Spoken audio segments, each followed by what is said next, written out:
سلام، امیدوارم حالتون خوب باشه و روز خوب و خوشی داشته باشید. تو این برنامه میخوام راجع به این توضیح بدم که شما میتونید مواد قندی بخورید، ولی اینکه کی بخورید، چطور بخورید و چه مقدار بخورید رو بیشتر میخوام توی این فایل براتون توضیح بدم تا با خیال راحت بتونید مواد قندی بخورید بدون اینکه احساس گناه بکنید. ولی اول برنامه میخوام یه توضیح مختصر در حد 1 دقیقه درباره خودم بدم، به خاطر اینکه خیلی از دوستان براشون مهم بود که بدونن که من تخصصم چیه و با خیال راحت تر حالا یا پیگیری بکنن یا پیگیری نکنن. من نه پزشکم نه متخصص تغذیه‌ام. من معلم بودم و حدود 16-17 ساله که دارم تحقیق میکنم، سرچ میکنم درباره زندگی سالم، ذهن سالم و جسم سالم و تحقیقات خیلی زیادی رو از منابع مختلف انجام دادم و بعد از اینکه به نتیجه رسیدم این تحقیقات رو اول روی خودم و همسرم انجام دادیم، به نتیجه رسیدیم، هرچند نتایجش توی همون 2 ماه اول نشون داده شد، خیلی از بیماری هامون کمتر شد، دردا خیلی کمتر شد و به وضوح دیدیم که چقدر نتایج خوبی داشت. بعد که ادامه دادیم و الان حدود بیشتر از 3.5 سال نزدیک 4 ساله که ما این سبک تغذیه رو داریم انجام میدیم و نتایج خیلی خوبی گرفتیم. نتایج خیلی خوبی که یعنی دیگه کاملا سالم و سلامتیم دیگه، هم من هم همسرم. توی این فایل من توضیح دادم که من و همسرم با هم توضیح دادیم که چه مشکلاتی داشتیم، چه بیماری هایی داشتیم، البته نه کامل ولی خب یه سریاشو که خیلی واضح و شفاف بود رو توضیح دادیم که چطوری درمان شد. میتونید این فایل هم تماشا بکنید. من تحقیقات و نتایجی که در طول این 4 سال از جسم خودمون، یعنی خودم و همسرم دیدم و دوستانی که از من مشاوره گرفتن و متعهدان انجام دادن و نتیجه گرفتن دارم میگم و تجربه زندگی 15 ساله توی چین که از تغذیه سالم، زندگی سالم و پیاده روی سالم که تمامش اینو توی فایل های قبلی توضیح دادم و میتونید برید ببینید. تمام چیزهایی که من میگم همه از همین مطالعات، تحقیقات و تجربه هاست.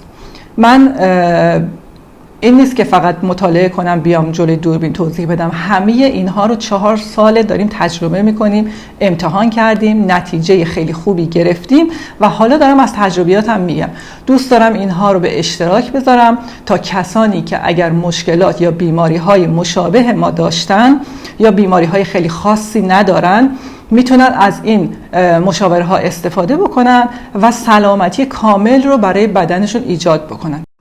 ولی همسر من تخصص داره توی زمینه تغذیه، برای اینکه تحصیلش در زمینه شیمی، صنایع غذایی بوده، هرچند 2 تا رشته تحصیل کرده، یه رشته‌اش هم پیراپزشکی بوده که تکنسین اتاق عمل بوده و حدود 10 سال تجربه کمک جراح درجه 1 با دکترای حرفه‌ای و معروف ایران رو داشته. به مدت 10 سال تو بیمارستان‌های خیلی زیادی کمک جراح بوده، جراحی‌هایی در حد 17-18 ساعت در روز انجام داده، جراحی مغز، قلب باز، زنان زایمان و کلاً همه جور جراحی و تجربه و تخصص خیلی خوب و مناسبی داره در این زمینه و در مورد اینکه چطور با این مشکلات کنار بیاییم، چطوری اینها رو بتونیم کنترل بکنیم که به جراحی نرسه و یا بعد از جراحی چه کارهایی باید انجام بدیم. در همه این زمینه ها تخصص داره و تجربه 10 ساله داره. خب این یه توضیح خیلی کوتاهی میخواستم بگم که خیال اونایی که دوست دارن بدونن راحت بشه، که بدونن که آیا این فایل های من رو پیگیری بکنن یا نکنن. چون خودتون میبینید من توی ویدیوهام به هیچ عنوان درخواست این که سابسکرایب بکنید، لایک بکنید یا حتی در طول برنامه بیام منشن بکنم که دکمه سابسکرایب بذارم که سابسکرایب کنید، لایک بکنید، به هیچ عنوان من این کارا رو انجام ندادم و نمیدم، برای اینکه من میدونم که این صحبت هایی که دارم میکنم، این راهنمایی هایی که دارم میکنم همشون اونقدر ارزشمند و تاثیرگذار هست و حتی راهکارها و کاربردهایی که دارم به شما میدم اگر متعهدانه انجام بشه میتونه به سلامتی شما کمک بکنه. و چون خودم ارزشمند میدونم این حرفام رو، میدونم که کسانی که دوست دارن واقعا سلامتی رو تجربه بکنن به سمت این فایل ها هدایت میشن و اگر دوست داشتن انجام میدن و اگر دوست نداشتن انجام نمیدن. چون من فقط توضیح نمیدم بگم که مثلا این ماده غذایی این ویتامین رو داره یا این خاصیت رو داره. من راهکار و راهکارهای کاربردی به شما ارائه میدم. میگم که برای پیاده روی این سه پیاده روی هست، میتونید این کارا رو بکنید. درباره خواص چای سبز، انواع چای سبز براتون فایل درست کردم گذاشتم. درباره روغن ها، 5 نوع روغن گیاهی و حیوانی که مناسب ترین روغن ها هستش، چطور میتونید اونها رو تهیه بکنید، چطور میتونید اصلشون رو از تقلبیشون تشخیص بدید و چجوری استفاده بکنید. به طور مفصل و کامل توی این ویدیو من توضیح دادم. فکر نمی کنم ویدئویی باشه که اینقدر مفصل و کامل از 0 تا 100 درباره روغن های حیوانی و گیاهی توی یه فایل توضیح داده باشه. میتونید اینم ببینید. راجع به تجربه هایی که از زندگی با چینیا داشتیم، تغذیه سالمشون، پیاده روی های سالمشون، زندگی سالمشون من توضیح میدم و من توضیحاتی که میدم همشون رو باور دارم، یعنی همشون راهکارها و کاربردهایی هستن که درستن، صحیحن و میتونن به شما کمک بکنن تا زندگی سالمتری رو تجربه کنید، همونطور که به من، همسرم، خانوادم و دوستانمون کمک کرد که الان زندگی سالم و خوبی رو داریم تجربه میکنیم. حالا بریم سر صحبت اصلیمون، این که ما مواد قندی رو میتونیم بخوریم، ولی چجوری؟ شاید تعجب انگیز باشه که چجوری مگه میشه مواد قندی بخوریم؟ شما که تو همه فایل‌ها میگی مواد قندی نخوریم، حالا تو این فایل میگه مواد قندی بخوریم. خب اینم راهکار داره، مثل تمام فایل‌های قبلیم که راهکار ارائه دادم، اینجا هم راهکار دارم ارائه میدم. ببینید، از هر کسی که سوال میکنی که شما بزرگترین آرزو چیه، اگر بالای 40 سال باشه اول میگه سلامتی. میگه سلامتی مهمترین چیزه، سلامتی باشه بقیه چیزا درست میشه. اگر سلامتی باشه شما آرامش ذهنی خیلی زیادی داری، شادی بیشتری رو تجربه میکنی، از لحظات زندگیت استفاده بهینه میکنی و دیگه هزینه هایی برای دوا درمان نمیدی، توی نوبت پزشک بمونی، تو نوبت بیمارستان بمونی نداری. ذهنت بازه برای اینکه بتونی به خواسته های دیگت برسی. ولی خیلی ها این آرزوی سلامتی رو فقط در حد آرزو نگه میدارن، به هدف تبدیلش نمی‌کنن. اگر آرزوی شما نه فقط در زمینه سلامتی، در هر مورد دیگه اگر به هدف تبدیل نشه و براش قدم برندارید و بهایی براش پرداخت نکنید، هیچ وقت به اون آرزو نمیرسید و فقط در حد آرزو براتون باقی میمونه. حالا چیکار کنیم که به هدف تبدیلش کنیم؟ این که باید براش بها پرداخت کنید. شما برای رسیدن به هر هدفی باید یه سری محدودیت هایی رو برای خودتون ایجاد کنید. باید یه سری چیزها رو از دست بدید. چه چیزایی رو از دست بدید؟ یه سری از مواد غذایی خیلی خوشمزه‌ای که نمیتونید ازشون بگذرید رو باید به روش‌های مختلف بذارید کنار. هرچند من توی چند تا از فایلام توضیح دادم که چطوری میتونید اینها رو بذارید کنار و میل شدید به خوردن اینها رو تو خودتون کم کنید، نه اینکه کامل از بین ببرید، چون کامل از بین نمیره، چون مغز ما احتیاج به دوپامین داره برای شاد بودن، برای انرژی داشتن و این دوپامینش از مواد قندی به دست میاد. هرچند مواد قندی، هرچند قند توی سبزیجات هست، توی گوشت هست، تو چربی ها هست، تو همه چی هست، ولی خب مواد قندی و کربوهیدرات کجا؟ گوشت و پروتئین و سبزیجات کجا؟ به هر حال مغز ما این قند رو به دست میاره. بر اساس تحقیقات و مطالعات دانشمندان و متخصصین تغذیه دانشگاه استنفورد امریکا به این نتیجه رسیدن که 80% مردم روی کره زمین اگر دیابت و پیش دیابت نداشته باشن هر روز دارن جهش انسولینی رو تجربه میکنن. یعنی هر روز انسولین اسپایک رو تو بدنشون دارن به خاطر خوردن مواد غذایی، مخصوصا مواد قندی خیلی زیادی که الان دیگه خوردنش نرمال شده و این خوردن مواد قندی و فست فودها اول از امریکا شروع شد و بعد گسترش پیدا کرد و الان توی چین هم نسل جوان چین هم خیلی طرفدار خوردن فست فود و مواد قندی شده و حالا تو سالایان آینده اون هم خودش رو نشون خواهد داد. ببینید، من در مورد انسولین، ترشح انسولین و اینکه بعد از خوردن مواد غذایی چه اتفاقی توی بدن میفته و انسولین چه کار میکنه، کارکردش چیه، چجوری دیابت نوع 2 ایجاد میشه، تمام اینها رو توی این فایل توضیح دادم. میتونید بعد از دیدن این فایل اون رو هم ببینید و اطلاعات بیشتری به دست بیارید. ولی فقط در یه حد کوتاه و مختصر بگم که شما وقتی که مواد قندی میخوری و کربوهیدرات میخوری، کربوهیدرات بلافاصله تبدیل به قند میشه توی بدن. وقتی اینها رو میخوری، انسولین یک دفعه اسپایک میکنه، با شدت زیادی شروع میکنه به ترشح شدن برای اینکه اینها رو تجزیه بکنه و ازشون انرژی بگیره و بعد از مدت کمی حدود 2 تا 3 ساعت یک دفعه دوباره کاهش پیدا میکنه و این جهش شدید و یک دفعه کاهش زیادش این خطرناکه واسه بدن. یعنی ما باید مواد غذایی رو بخوریم که انسولین در بدن ما یک دفعه اسپایک نکنه، به صورت نرمال خیلی کم ترشح بشه، کارش رو انجام بده و خیلی آروم دوباره کاهش پیدا بکنه. مواد غذایی، ساختار مواد غذایی اینجوری که وقتی که شما مواد قندی و کربوهیدرات ها رو میخوری باعث میشه که ترشح انسولین جهش شدید پیدا بکنه.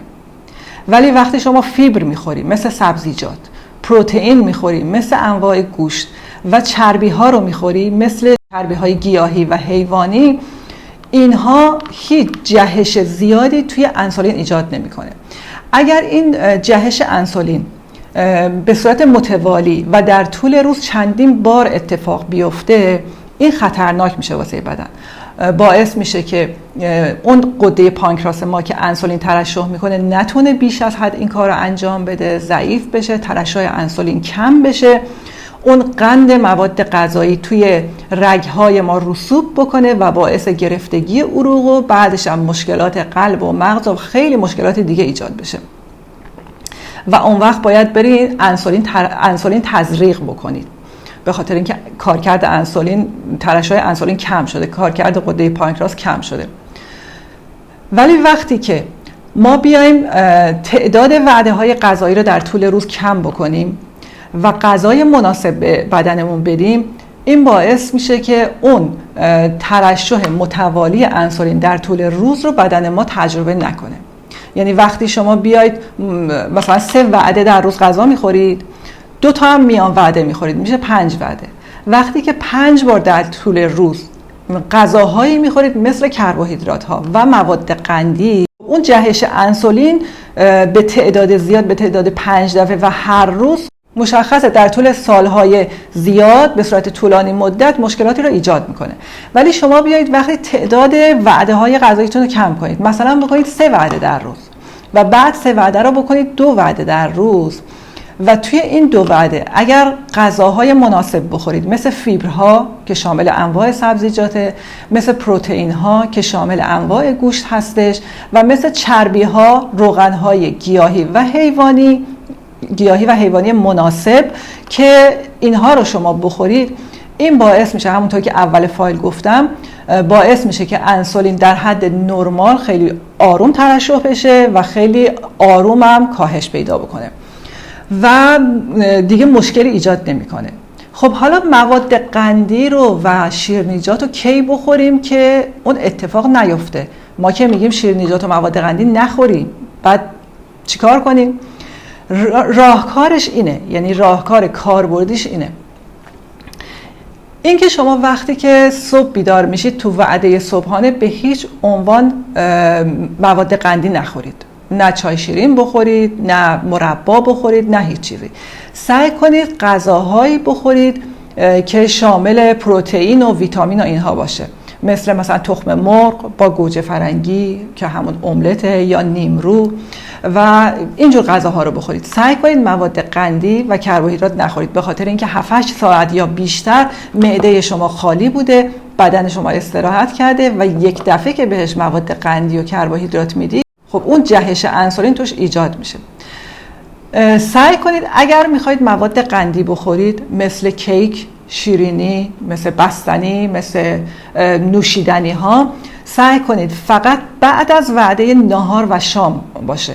یعنی فقط 2 وعده، اگر یه وعده باشه که خب خیلی بهتره، ولی حالا 2 وعده هم برای شروع کار خیلی خوبه که شما وقتی که میخواید شروع بکنید این برنامه سالم خوری رو، چون چند تا از دوستان یک دفعه قطع کرده بودن و شروع کرده بودن این رژیم سالم خوری رو و خیلی اذیت شدن و خیلی میگفتن ما عصبی شدیم، انرژیمون کم شده، چیکار کنیم؟ خب معلومه شما سالهای سال به بدنت مواد قندی دادی، کربوهیدرات دادی و حالا یک دفعه که قطع میکنی مغز نمیتونه مقاومت بکنه، مغز اذیت میکنه شما رو، میاد شما رو بی انرژی میکنه، خسته میکنه، عصبی میکنه، برای اینکه سالهای سال انرژیشو از مواد قندی به دست آورده. حالا مواد قندی بهش نمیدی، مثل یه بچه لجبازیه که با زور میخواد مواد قندی بگیره و شما رو انقدر تحت فشار میذاره که تا بهش مواد قندی بدی. بهترین کار اینه که شما به صورت شرطی بیاید آروم آروم اون رو یاد بدین که مواد قندی کمتری باید مصرف کنه برای انرژی و اگر میخواد انرژی تولید کنه باید بیشتر بره سمت چربی های بدن، چربی هایی که تو بدن ذخیره شده. نباید بدن رو تحت فشار قرار بدیم، باید با بدنمون دوستانه و ملایم برخورد کنیم.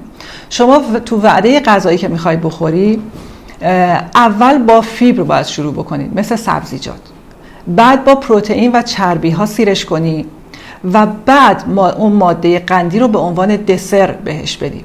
ولی اگر میخوای اون ماده قندی، حالا هر چی که میخواد باشه، شیرینی، کیک، نمیدونم عسل، بستنی، هر چیزی که میخواد باشه، باید به عنوان دسر خورده بشه، ولی مقدارش باید کم باشه. قبل از خوردن اون دسر بیایید یه قاشق غذاخوری سرکه رو توی لیوان بزرگ آب حل کنید و بنوشید.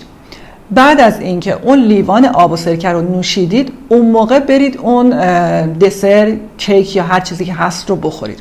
البته در حد نرمال بخورید، نه اینکه دیگه خیلی زیاد بذارید جلوتون از هر چیزی بخورید. نه، مثلا میخواید یه اسلایس کیک بخورید، میخواید چند تا تیکه کاکائو بخورید، میخواید یه دونه بستنی بخورید، در این حد که اون قند بدنتون تامین بشه، اون دوپامین مغزتون ترشح بشه و دیگه شما رو عصبی و بیحال و خسته نکنه.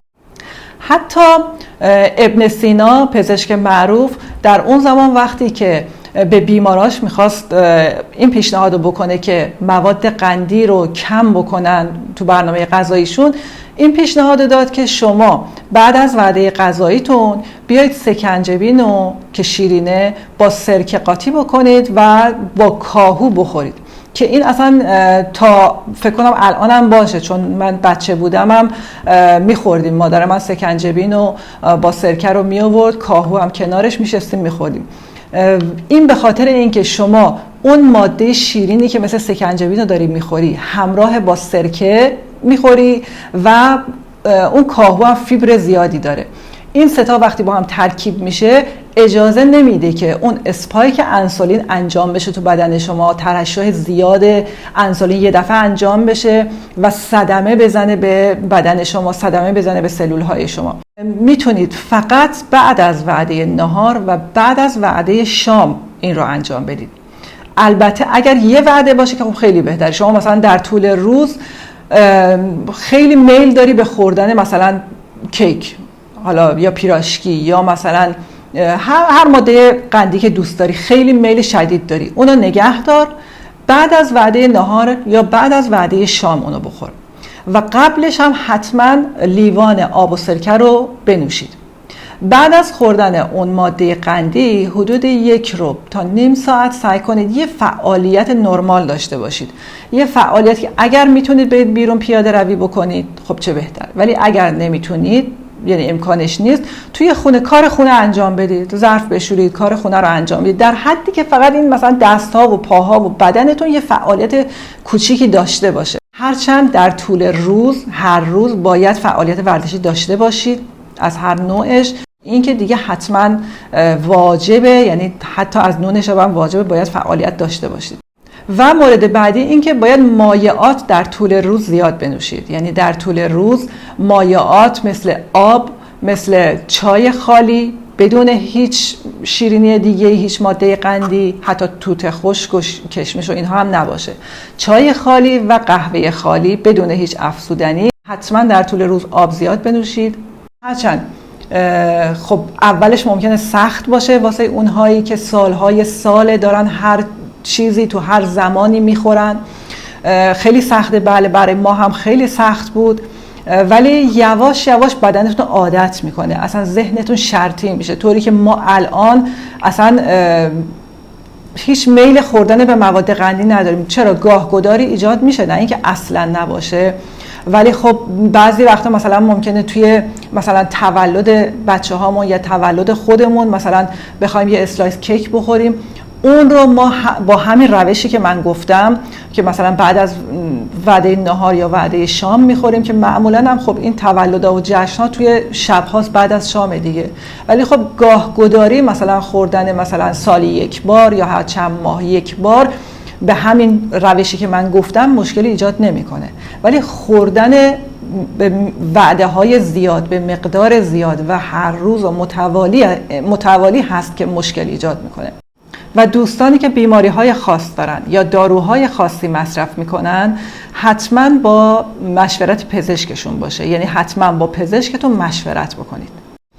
امیدوارم راهکارهای این فایل هم به دردتون بخوره، استفاده بکنید. میتونید 1 ماه 2 ماه امتحانش بکنید، اگر بهتون جواب داد، اگر نتیجه خوبی ازش گرفتین ادامه بدین، اگر جواب نداد خب میتونید ادامهش ندید، میتونید با همون سبک تغذیه خودتون پیش برید.